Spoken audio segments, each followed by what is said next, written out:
Muy buenas tardes a las autoridades presentes del Poder Judicial, a las autoridades invitadas, a los ministros, jueces, funcionarios del Poder Judicial, a los funcionarios del Ministerio Público, entiendo que están presentes también, y a la Defensoría Penal Pública, y a los demás invitados. En verdad, a partir de lo que se me solicitó para tratar en este día inaugural, en torno a los requerimientos del Poder Judicial en materia de transparencia y rendición de cuentas y cuáles son los desafíos, yo pretendí tener una mirada quizá sistémica o sistemática, quizá, más o menos ordenar de una manera racional, quizá, lo que se había estado haciendo en materia de estos dos principios. Pero también fundamentalmente de una manera motivacional, que a mí me parece que es quizá lo más relevante en materia de transparencia y rendición de cuentas. Partimos de algo que ha resaltado el señor presidente de la excelentísima Corte Suprema en torno a el momento que estamos viviendo en nuestra sociedad, o en nuestra comunidad, mejor dicho, del siglo XXI. Nos enfrentamos ciertamente a grandes desafíos, a los desafíos del control social que mencionaba él, fundamentalmente porque hay una nueva, de alguna manera, alguna visión del quehacer, no solo de las autoridades, sino que en general de los ciudadanos, de las personas comunes y corrientes. Y esa transformación se ha producido porque precisamente ocurre lo que está mencionado allí. Hay nuevos modelos mentales, nuevos valores y nuevos paradigmas. La comunidad se asocia y de alguna manera actúa en una forma diferente a lo que lo venía haciendo en el periodo anterior. Y esto ha significado también que debamos responder de una manera distinta. Y la respuesta precisamente a aquellos desafíos que nos presenta la comunidad están en estas dos vertientes, grandes vertientes de la actuación de los servicios públicos o los órganos públicos del Estado, que son la transparencia y la rendición de cuentas. Que tienen objetivos porque son medios únicamente, no son fines en sí mismos. De tal forma que la transparencia y la rendición de cuentas pueden ser buenas o pueden ser malas. Por tanto, y me parece que ese es el gran desafío que tiene el Poder Judicial, hay que dotarlas de contenido. Es decir, hacia dónde direccionamos precisamente la transparencia o hacia dónde direccionamos la rendición de cuentas. El panel de expertos convocado por la señora Presidenta de la República en aquella oportunidad, en el año 2006, señaló que para los órganos del Estado este direccionamiento era, de alguna manera, hacer un control social de la gestión de las autoridades, mejorar la probidad, evitar la corrupción y, en definitiva, hacer prevalecer el ejercicio de los derechos. Esto era como una cuestión central en el debate a partir del año 2005, donde se generó la ley 20.285 sobre transparencia, o sobre acceso a la información, mejor dicho, que es el título central que tiene esa ley. Y la transparencia, junto con la rendición de cuentas y la integridad, son los ejes de la sociedad democrática y republicana moderna, porque permiten precisamente el debido ejercicio de los derechos de las personas. Me he querido referir a los últimos 30 años, específicamente son 32, es decir, a partir de la Constitución de 1980. Y aquí, ¿cierto?, quiero mostrar precisamente cómo se ha venido gestando este gran desafío del Poder Judicial. Desde la opacidad, desde la franca opacidad en el sistema antiguo procesal, a la transparencia externa e interna. Después voy a explicar esta diferencia que hace, porque normalmente cuando uno habla de transparencia se refiere a la transparencia activa y a la transparencia pasiva, como mencionaba el señor presidente de la Corte de Apelaciones de Arica. Pero me interesa más desde la perspectiva de esta visión sistemática de la transparencia interna y la transparencia externa, esa clasificación, en búsqueda de un contenido, ese contenido tan necesario, tan imprescindible, tan vital que debe tener precisamente la transparencia y la rendición de cuentas. El Poder Judicial del siglo XXI, aquí hay dos interrogantes: ¿un poder nulo o un poder en consolidación? Un poder nulo, acudiendo a esa visión histórica que de repente se resalta de Montesquieu, ¿cierto? Y que dice que los jueces no son más que la boca de la ley, seres inanimados que no pueden moderar ni la fuerza ni el rigor de las leyes. Algunos han dicho que estas palabras de Montesquieu precisamente quieren significar aquello, que el Poder Judicial es un poder nulo, porque en definitiva la función jurisdiccional está entregada a los tribunales y a quienes sirven los tribunales, a los jueces, se dice, y no está entregado a un ente colectivo como sería el Poder Judicial. Se puede leer en algunos textos de Fernando Atria esa afirmación. Pero también hay otra afirmación que surge de la pregunta de si se trata de un poder ya asumido, ya estructurado, ya reconocido, que está precisamente en consolidación. Veamos, tratemos de responder estas dos preguntas centrales a través de la historia. A mí me parece que hay 4 grandes épocas y una quinta que se está gestando. Pero veamos las 4 primeras épocas. Son desde la Constitución de 1980 y antes, desde las reformas procesales del año 2000, en que se inaugura una nueva época del Poder Judicial, y me estoy refiriendo al Poder Judicial. Una tercera época que se abre con los lineamientos estratégicos, con la vigencia de la Ley 20.285, ¿cierto? Que es de agosto del año 2008 y que rige desde abril del año 2009. Y la cuarta época, y ahí me adelantaba, son los lineamientos estratégicos del Poder Judicial de los 5 años que comienzan con el año 2011 al 2015.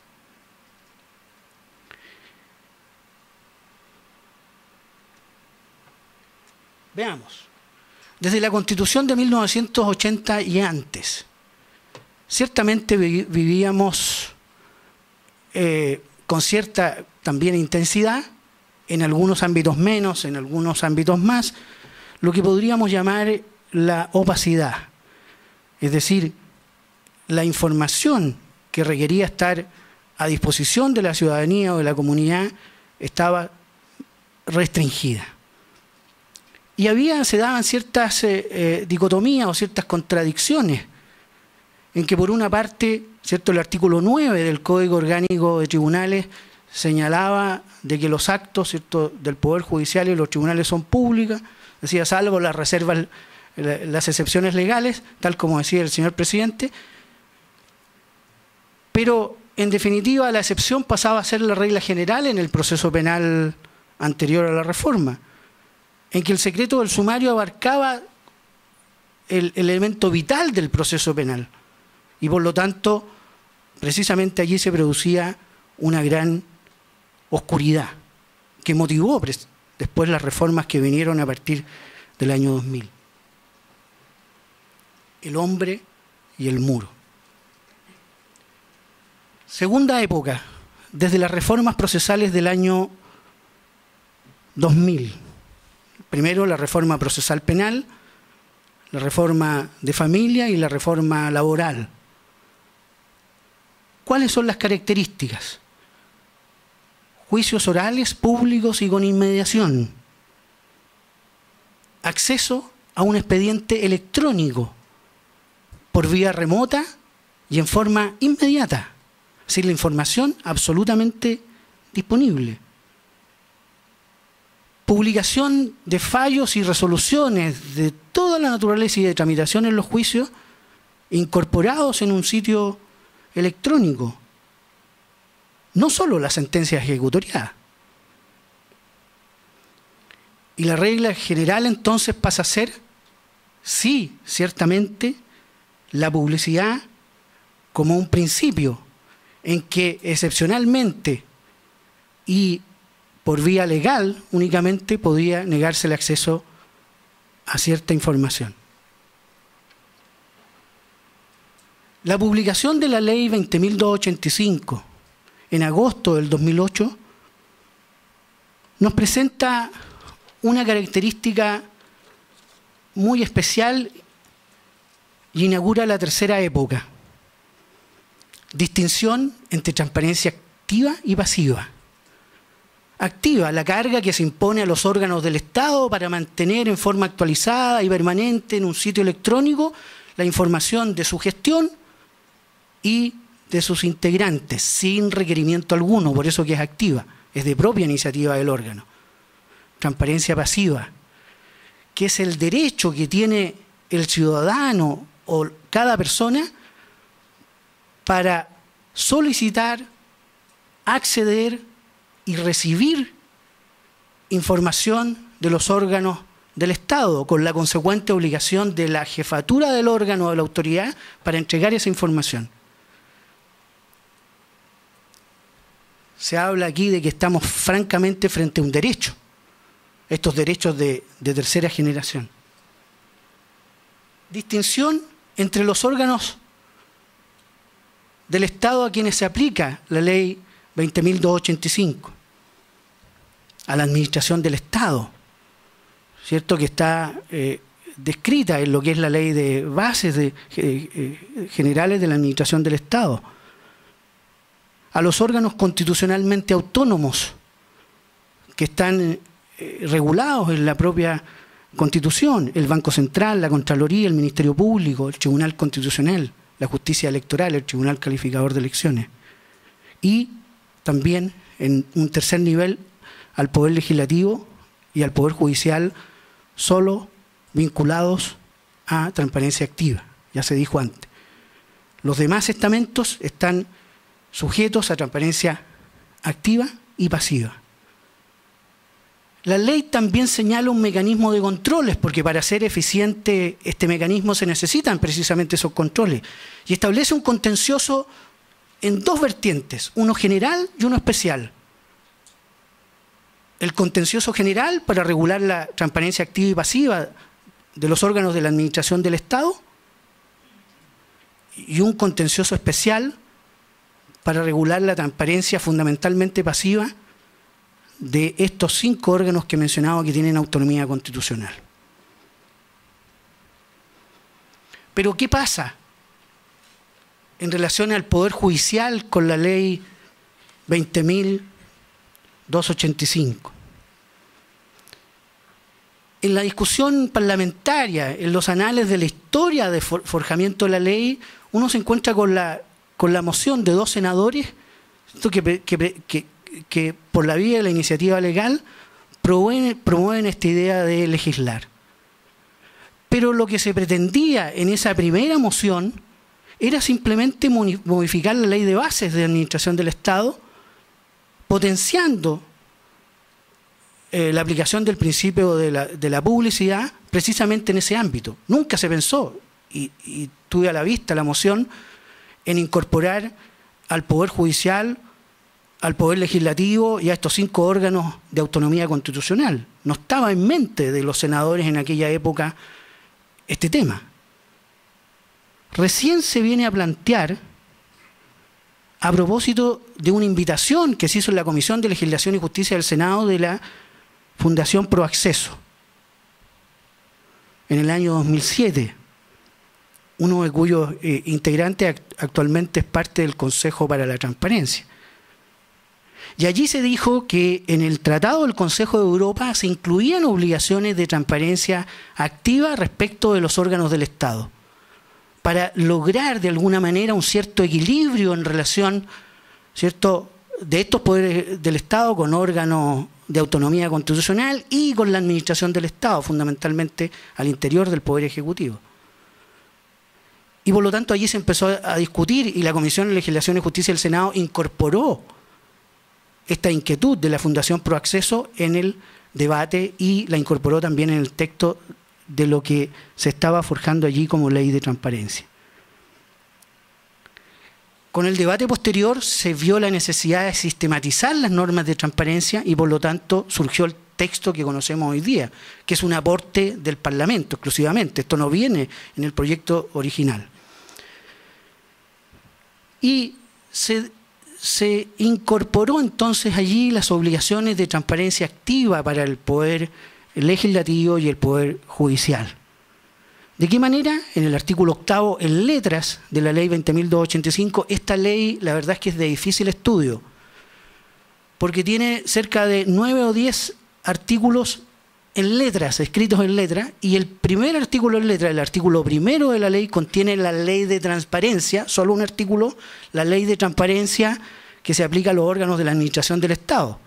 De los artículos 2 al 9 o 10 está el Poder Judicial, el Poder Legislativo y los órganos constitucionales autónomos.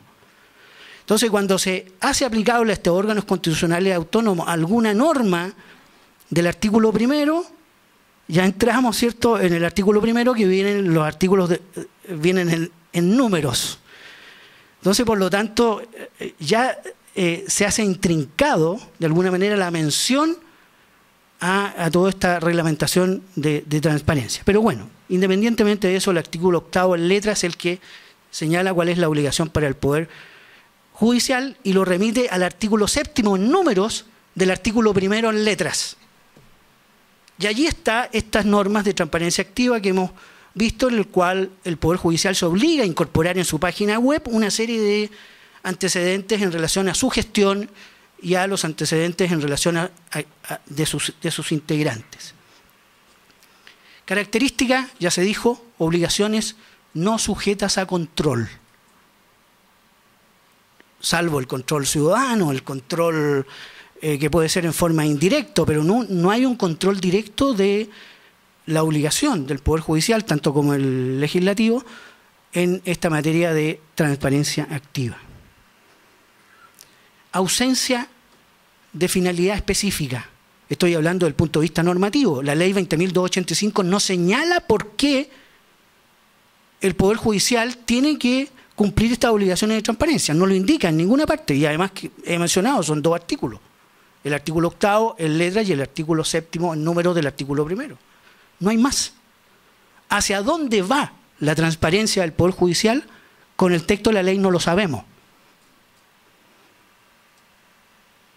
Último punto en este aspecto, visión restrictiva del Tribunal Constitucional. No quiero ahondar tanto en esto, voy a mencionarlo al pasar, pero me parece que no puedo no dejar de mencionarlo. El Tribunal Constitucional, en el examen de constitucionalidad preventivo del proyecto de ley, cuando analiza el sometimiento al control por vía del reclamo y legalidad de las decisiones que tienen los 5 órganos autónomos constitucionales, en que hay, como digo, este reclamo de ilegalidad especial, que es ante la Corte de Apelaciones respectiva, salvo el Banco Central, que está dirigido nominativamente a la Corte, que es la Corte de Apelaciones de Santiago. Pero ¿qué hace el Tribunal Constitucional cuando examina el artículo 9, en letras de la ley 20.285? El artículo 9 no lo tengo acá, lo voy a leer porque me parece que es interesante. En algún minuto se va a plantear esta discusión con los jueces, o sea, en las Cortes de Apelaciones, cuando conozcan de esta materia.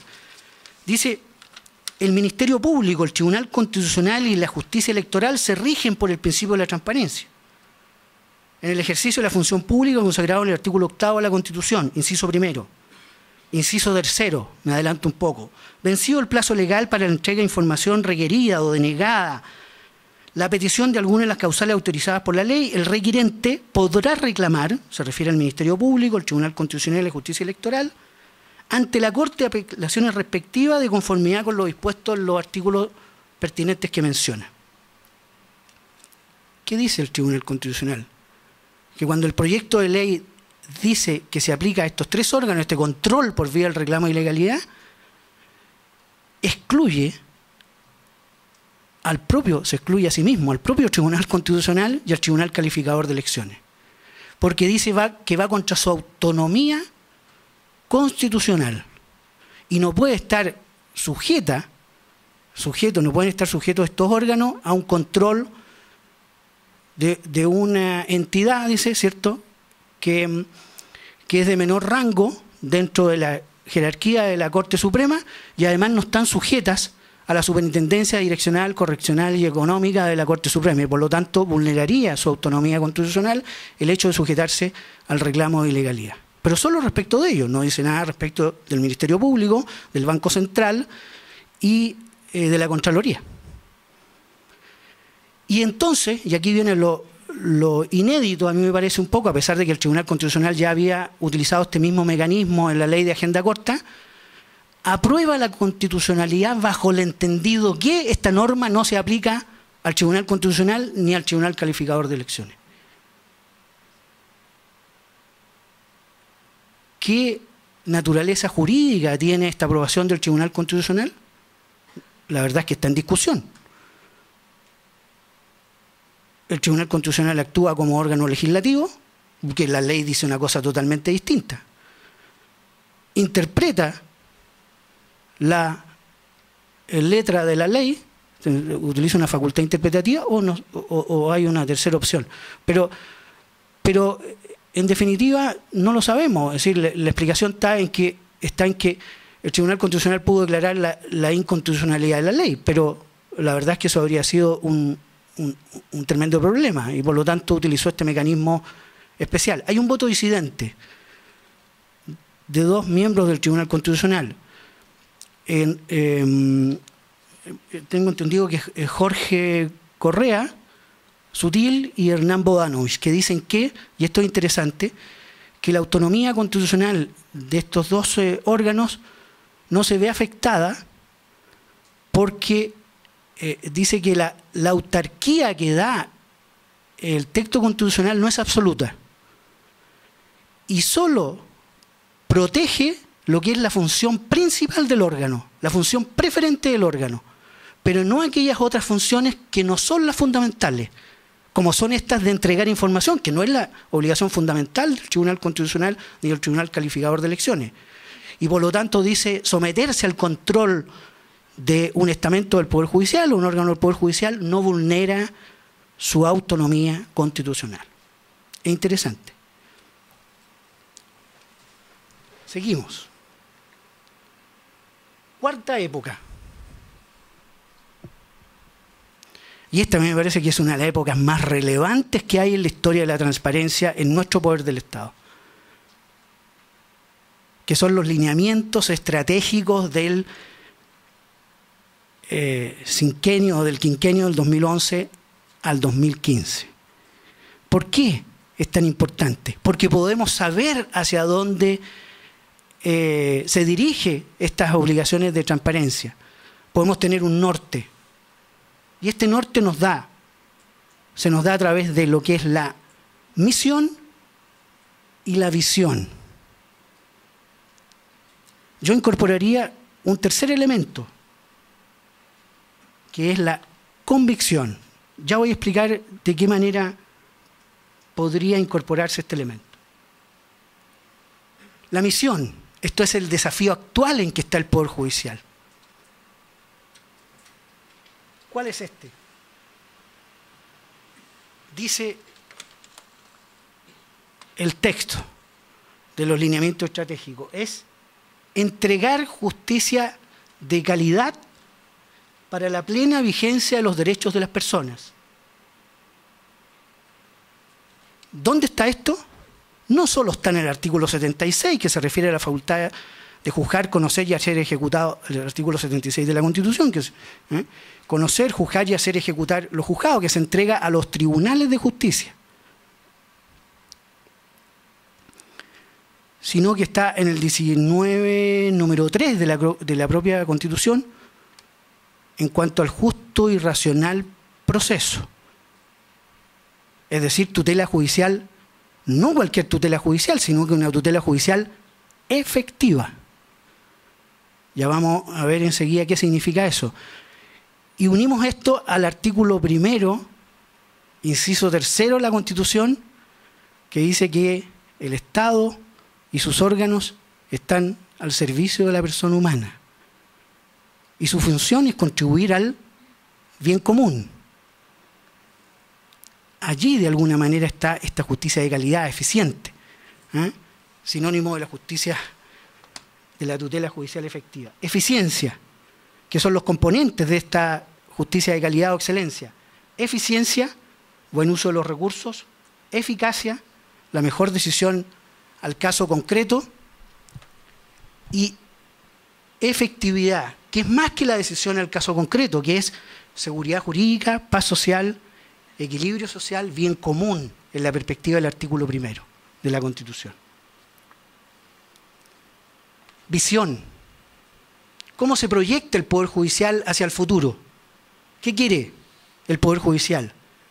Quiere que este